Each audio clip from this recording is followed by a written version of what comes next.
Hello friends, welcome in chemical दुनिया। आज का हमारा वीडियो जो है वो हेट्रोजीनियस कैटेलाइसिस के ऊपर है। तो आज का टॉपिक है हमारा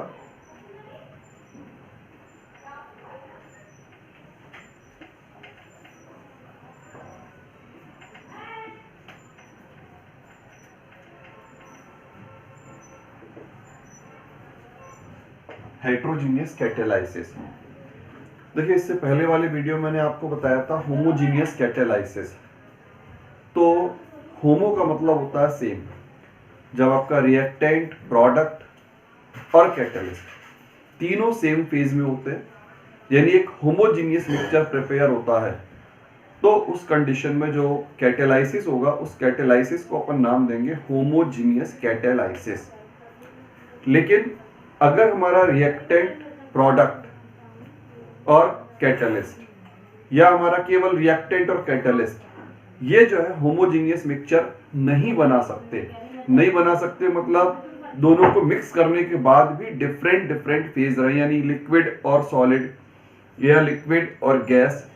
तो अगर डिफरेंट फेज अगर जो है सॉल्यूशन के अंदर या मिक्सचर के अंदर प्रेजेंट रहती हैं, तो उस कंडीशन में हम इसको बोलेंगे हेट्रोजीनियस कैटेलाइसिस। अगर रिएक्शन के अंदर कैटलिस्ट का फिजिकल स्टेट, रिएक्टेंट का फिजिकल स्टेट, इन दोनों के फिजिकल स्टेट डिफरेंट हो, तो इस तरह का जो कैटेलाइसिस होता है, इस कैटेलाइसिस को अपन बोलते हैं हेट्रोजीनियस कैटेलाइसिस। और इस कैटेलाइसिस को अपन दूसरा नाम भी देते हैं कॉन्टैक्ट कैटेलाइसिस, और एक और नाम दिया जाता है इसको आपका सरफेस कैटेलाइसिस। सरफेस कैटेलाइसिस क्यों कहा जाता है या कॉन्टैक्ट कैटेलाइसिस क्यों कहा जाता है? नॉर्मली इसमें कैटलिस्ट जो होते हैं वो आपके सॉलिड कैटलिस्ट होते हैं, और जो आपका रिएक्टेंट मॉलिक्यूल होता है वो या तो गैस होता है या फिर वो आपका लिक्विड फॉर्म में होता है। तो सॉलिड कैटलिस्ट की सरफेस के ऊपर आपके गैस या लिक्विड के रिएक्टेंट मॉलिक्यूल जो है आकर के सरफेस पर एब्जॉर्ब हो जाते हैं, सरफेस पर चिपक जाते हैं, और सरफेस के ऊपर केमिकल रिएक्शन होती है। और सरफेस के ऊपर केमिकल रिएक्शन होने की वजह से हम इसको नाम देते हैं सरफेस कैटेलाइसिस या कॉन्टैक्ट कैटेलाइसिस। अपन इससे कुछ एग्जांपल देखते हैं। जैसे एक एग्जांपल मैंने आपको कल बताया था, वही एग्जांपल है लेकिन कैटेलिस्ट चेंज कर दिया जा रहा है। जैसे आपका इसमें sulphur dioxide gas, oxygen gas. मैंने कल आपको यहां पर कैटलिस्ट बताया था नाइट्रिक ऑक्साइड। आज मैं आपको इसका कैटलिस्ट बता रहा हूं यहां पर प्लेटिनम जो कि सॉलिड होगा, या फिर इसमें डाई वेनेडियम पेंटाऑक्साइड या वेनेडियम पेंटाऑक्साइड, ये सॉलिड होगा। इन दोनों में से कोई एक कैटलिस्ट लिया जाए तो आप देख सकते हो आपका रिएक्टेंट तो गैस है और आपका जो कैटलिस्ट है वो सॉलिड है। तो जब रिएक्टेंट और कैटलिस्ट डिफरेंट फेज में होते हैं तो this type of catalysis is known as heterogeneous catalysis. और प्रोडक्ट हुआ यहां पर सल्फर ट्राइऑक्साइड गैस। दूसरा एग्जांपल देखिए अपन इसका, जैसे नाइट्रोजन गैस, हाइड्रोजन गैस, और कैटलिस्ट में आपका आ जाएगा यहां पर आयरन, सॉलिड होता है, और मॉलिब्डेनम सॉलिड होता है। तो रिएक्टेंट गैस है और आपका जो कैटलिस्ट है वो सॉलिड हो गया, और प्रोडक्ट है वो यहां पर आपका अमोनिया गैस। और एक एग्जांपल देखते हैं अपन, vegetable oil. Vegetable oil liquid हो गया, प्लस हाइड्रोजन गैस हो गई। अब आप देखो रिएक्टेंट में ही दो डिफरेंट फेज हो गए, एक गैस हो गया एक लिक्विड हो गया, और कैटलिस्ट आपका है निकेल सॉलिड। और जब ये दोनों आपस में जब इनका जो मिक्सचर बनाया जाएगा तो ये जो मिक्सचर होगा एक आपका हेट्रोजीनियस मिक्सचर होगा। कारण यहां पर फेज आपके डिफरेंट है, सॉलिड भी है, लिक्विड भी है, गैस भी है। और इस रिएक्शन का प्रोडक्ट होता है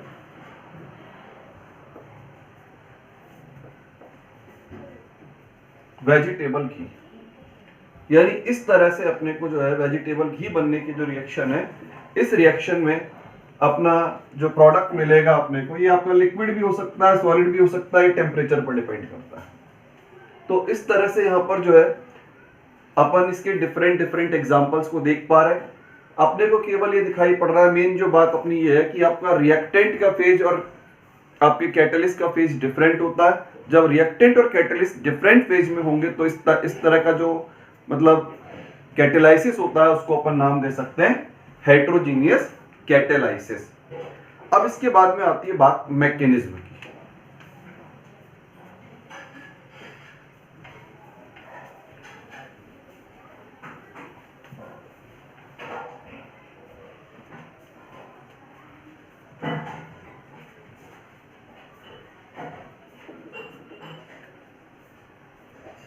देखिए मैकेनिज्म में आपके हेटेरोजीनियस कैटेलाइसिस में जो मैकेनिज्म है ये आपका एडजॉर्प्शन के थ्रू जो है इसको एक्सप्लेन किया गया। इसमें नॉर्मली जो है आपका जो कैटलिस्ट मॉलिक्यूल्स होते हैं, कैटलिस्ट जो होते हैं वो सॉलिड होते हैं, और जो रिएक्टेंट होता है वो या तो आपका लिक्विड होता है या फिर गैस होता है। तो इसकी जो एडजॉर्प्शन थ्योरी है वो ये कहती है कि जो कैटलिस्ट होता है, कैटलिस्ट अपनी सरफेस के ऊपर liquid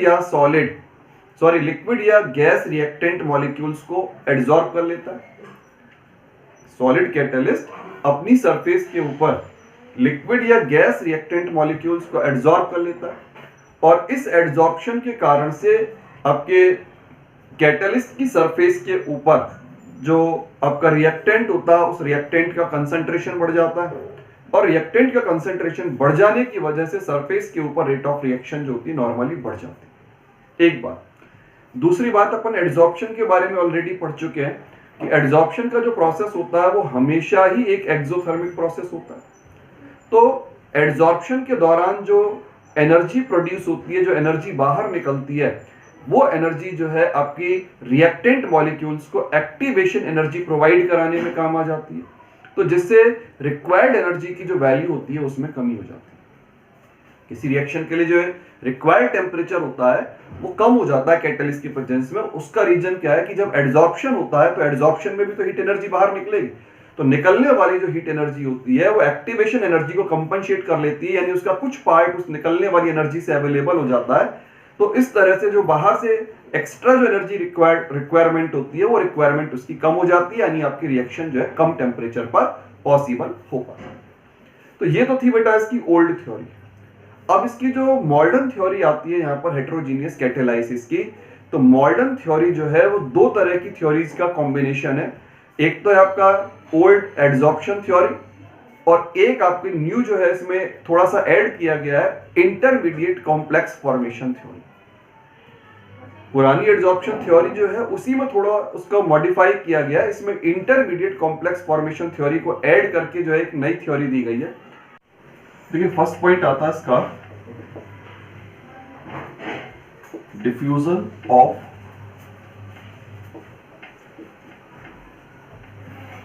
reactants towards the surface of catalyst. सबसे पहला काम, जो रिएक्टेंट मॉलिक्यूल्स होते हैं, चाहे वो सॉलिड के मॉलिक्यूल, चाहे वो लिक्विड मॉलिक्यूल्स हो, चाहे वो गैस मॉलिक्यूल्स हो, रिएक्टेंट मॉलिक्यूल जो है आपके कैटलिस्ट की सरफेस की तरफ डिफ्यूज होते हैं, कैटलिस्ट की सरफेस की तरफ मूवमेंट जो है उनका स्टार्ट हो जाता है। सेकंड पॉइंट आता है adsorption of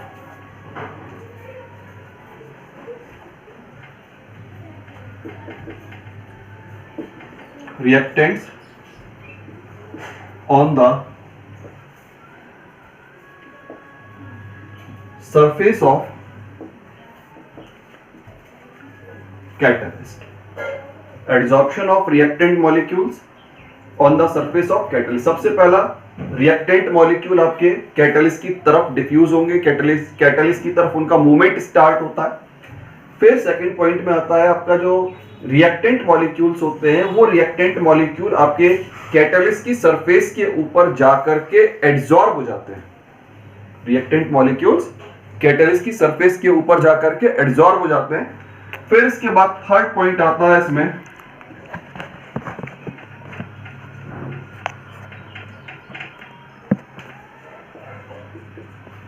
occurrence of chemical reaction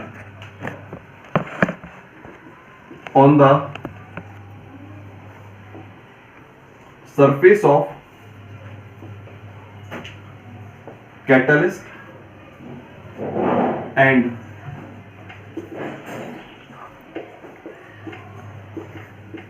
intermediate complex is formed. Fourth आता है आपका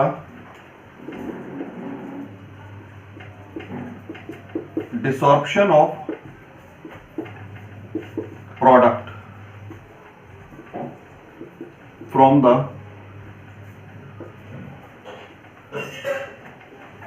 surface of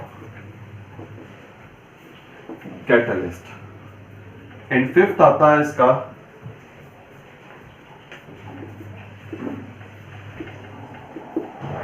diffusion of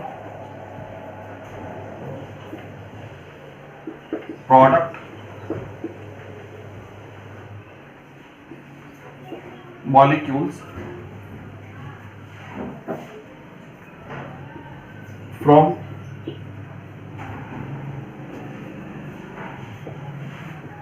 surface of catalyst। तो बेटा इन 5 पॉइंट्स के अंदर जो है रिएक्शन हो पाती है। सबसे पहला काम होता है diffusion of reactant molecules towards the surface of catalyst. जो रिएक्टेंट मॉलिक्यूल्स होते हैं वो कैटलिस्ट की सरफेस की ओर जो है डिफ्यूज होते हैं। अब इसके बाद क्या होगा, adsorption of reactants on the surface of catalyst. आपके जो रिएक्टेंट मॉलिक्यूल्स होते हैं उन रिएक्टेंट मॉलिक्यूल्स का सरफेस पर एड्सॉर्प्शन होता है और इस एड्सॉर्प्शन के बाद केमिकल रिएक्शन होती है और इस केमिकल रिएक्शन से सरफेस पर इंटरमीडिएट कॉम्प्लेक्स बनता है। फिर इंटरमीडिएट कॉम्प्लेक्स बनने के बाद ये जो इंटरमीडिएट कॉम्प्लेक्स होता है ये आपका अनस्टेबल नेचर का होता है और अनस्टेबल नेचर होने की वजह से इसका सरफेस से डिफ्यूजन हो जाता है, सरफेस से अलग हो जाता है, डिसॉर्प्शन हो जाता है। सरफेस से अलग होने के बाद ये आपको प्रोडक्ट की फॉर्म में मिलता है। डिसॉर्प्शन के बाद ये आपका जो इंटरमीडिएट कॉम्प्लेक्स बना था वो डिसॉर्प्शन के बाद आपको एज ए प्रोडक्ट अपने को मिले। इसके बाद फिफ्थ पॉइंट आता है, प्रोडक्ट तो बन चुका फोर्थ पॉइंट में। फिफ्थ पॉइंट आता है diffusion of product molecules from the surface of catalyst. आपके जो प्रोडक्ट मॉलिक्यूल बन चुके हैं वो प्रोडक्ट मॉलिक्यूल आपके कैटलिस्ट की सरफेस से दूर जाएंगे। अब ये प्रोडक्ट बन चुके हैं, उसके बाद इनका दूर जाना क्यों जरूरी है? देखिए, दूर जाना यहां पर इसलिए जरूरी होता है, उसका रीजन होता है क्योंकि अगर सरफेस के पास प्रोडक्ट मॉलिक्यूल कलेक्ट हो गए तो नए रिएक्टेंट मॉलिक्यूल आपके कैटलिस्ट की सरफेस के कांटेक्ट में नहीं आएंगे।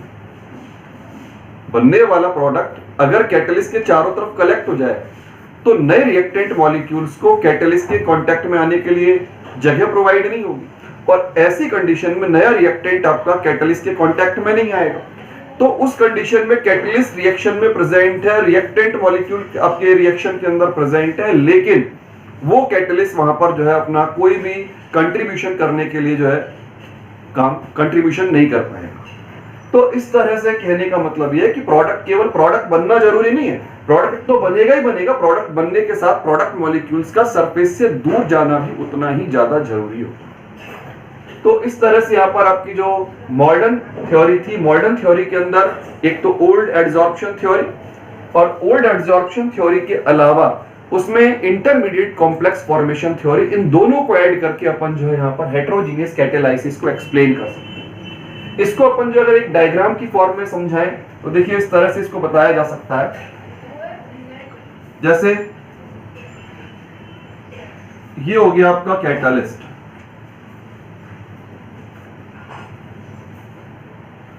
कैटलिस्ट में अपन ये जो देख रहे हैं यहां पर, ये होती है इसकी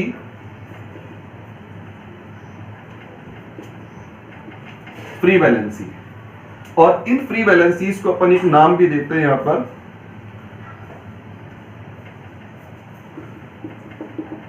एक्टिव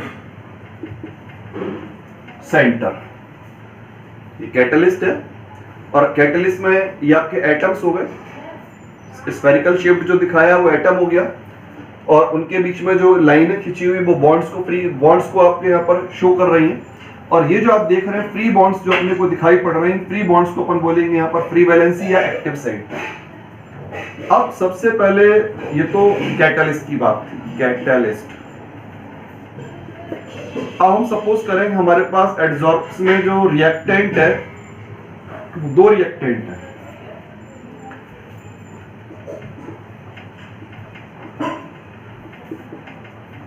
दो रिएक्टेंट्स हो गए हमारे ए एंड बी।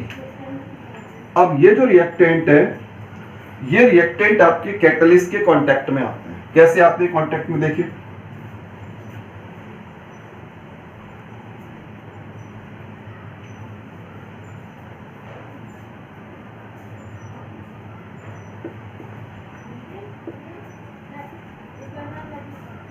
इनका होता है यहां पर फिजिकल एडसॉर्प्शन।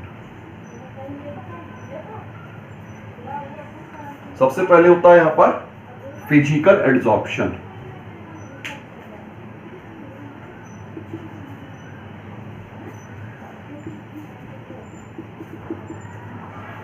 और फिजिकल एडसॉर्प्शन के बाद में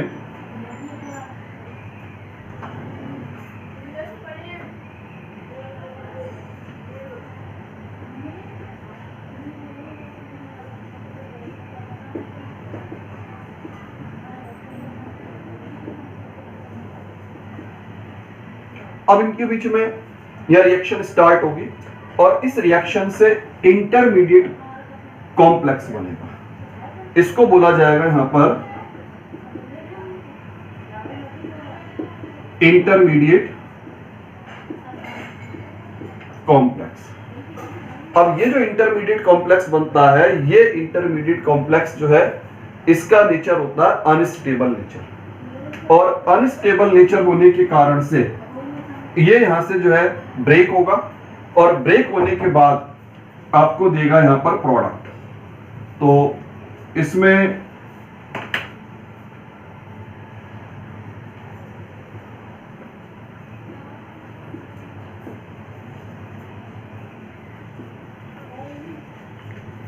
कैटलिस्ट और ये हो गया प्रोडक्ट। और ये जो प्रोसेस था अपना, इसको अपन कहेंगे डिसॉर्प्शन।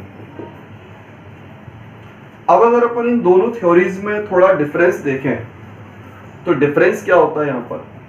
अगर हम ओल्ड थ्योरी की बात करते हैं तो ओल्ड थ्योरी क्या कहती है, कैटलिस्ट, रिएक्टेंट, फिजिकल एडसॉर्प्शन और फिजिकल एडसॉर्प्शन के बाद डायरेक्ट प्रोडक्ट बनता है और कोई इंटरमीडिएट कॉम्प्लेक्स नहीं बनता। लेकिन जहां आपकी बात आती है मॉडर्न थ्योरी की, तो मॉडर्न थ्योरी में सबसे पहले फिजिकल एडसॉर्प्शन और इस फिजिकल एडसॉर्प्शन के बाद में इंटरमीडिएट कॉम्प्लेक्स का निर्माण हुआ। और ये जो इंटरमीडिएट कॉम्प्लेक्स होता है अनस्टेबल होता है और अनस्टेबल होने के कारण से ब्रेक होगा और जैसे ही ब्रेक होता है तो अपने को यहां पर एक तो मिलता है प्रोडक्ट और दूसरा मिलता है कैटलिस्ट। ये जो कैटलिस्ट है, ना तो इसकी क्वांटिटी में कोई चेंज आता है और ना ही इसकी क्वालिटी में कोई चेंज आता है। तो इस तरह से हेटेरोजीनियस कैटालाइसिस को अपन जो है यहां पर एडसॉर्प्शन थ्योरी और इंटरमीडिएट कॉम्प्लेक्स फॉर्मेशन थ्योरी दोनों के कॉम्बिनेशन से एक्सप्लेन करते हैं। अब इस थ्योरी की हेल्प से अपन जो है यहां पर कैटालाइटिक पॉइजन को या अपन कैटालाइटिक प्रमोटर को दोनों को एक्सप्लेन कर सकते हैं। कैसे एक्सप्लेन कर सकते हैं, देखिए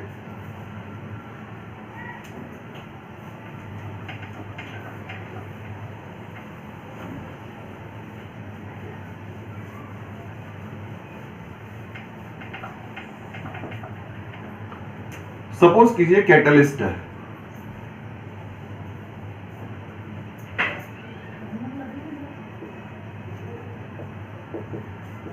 ये कैटलिस्ट है।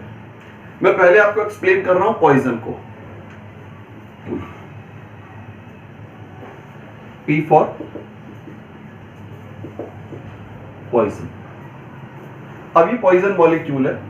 अगर पॉइजन मॉलिक्यूल्स आकर के इस कैटलिस्ट के साथ परमानेंटली अटैच हो जाएं, तो जब परमानेंटली पॉइजन मॉलिक्यूल कैटलिस्ट की सरफेस पर आकर के अटैच हो जाएंगे, इनकी स्ट्रॉन्ग बॉन्डिंग से आकर के जुड़ जाएंगे, तो इसका सीधा मतलब ये निकल रहा है कि नंबर ऑफ एक्टिव सेंटर क्या हो जाते हैं, कम हो जाते हैं। और जब नंबर ऑफ एक्टिव सेंटर कम हो जाता है तो उस कंडीशन में कैटलिस्ट आपका रिएक्शन के अंदर प्रेजेंट है, लेकिन उसकी सरफेस खाली नहीं है, उसकी सरफेस को पॉइजन मॉलिक्यूल्स ने कवर कर लिया।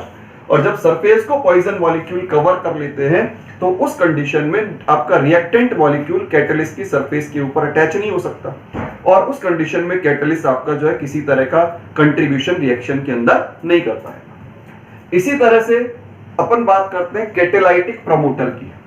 देखिए कैटेलाइटिक प्रमोटर कैसे काम करता है।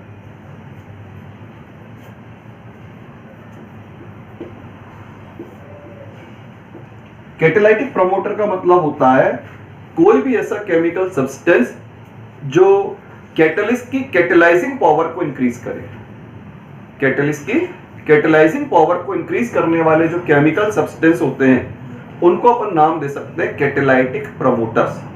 तो प्रमोटर का काम क्या होता है, देखिए जैसे अपन यहां पर सपोज करें